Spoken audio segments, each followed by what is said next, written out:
আমার কথা হলো যে আমি যুক্তিযুক্তভাবে আপনি সমালোচনা করেন, সমালোচনার অর্থ এই না যে আমি যা ইচ্ছা মুখে আর তাইবেন, এমন এমন কিছু কথাবার্তা আসে সামনে, ওগুলো পড়াও যায় না, দেখাও যায় না, শোনাও যায় না।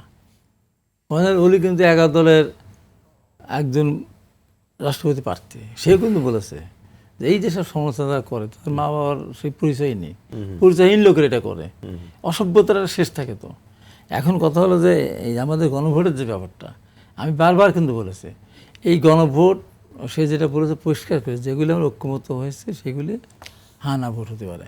ঐক্যমত পোষণ করে নেয়, প্রত্যেকটা ভোটারকে তার বিবেকের সাথে প্রতারণা করে বাধ্য করেছে।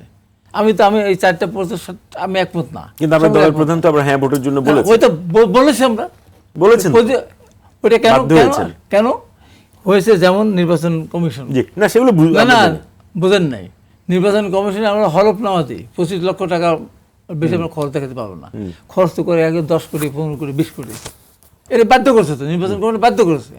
তো ওই ইন্টারিম গভর্নমেন্ট ওরা বাধ্য করেছে আমাদের বিবেককে প্রতারণা করতে, বাধ্য করেছে।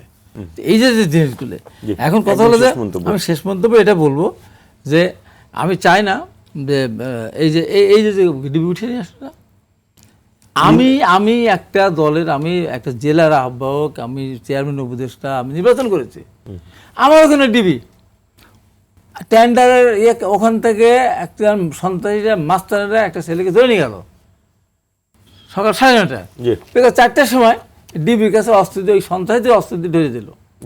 আর একটা ধরলো আলম নামে একজনকে, শেষ করি, সে তাকে ধরে তার বাড়িতে চা খেলো, এটা করলো সেটা করলো, করে টোরে তার বাসার বাইরে একটা অস্ত্র দিয়ে তাকে ধরে দিল।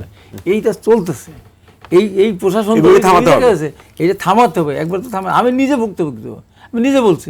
তো এই সমস্ত জায়গা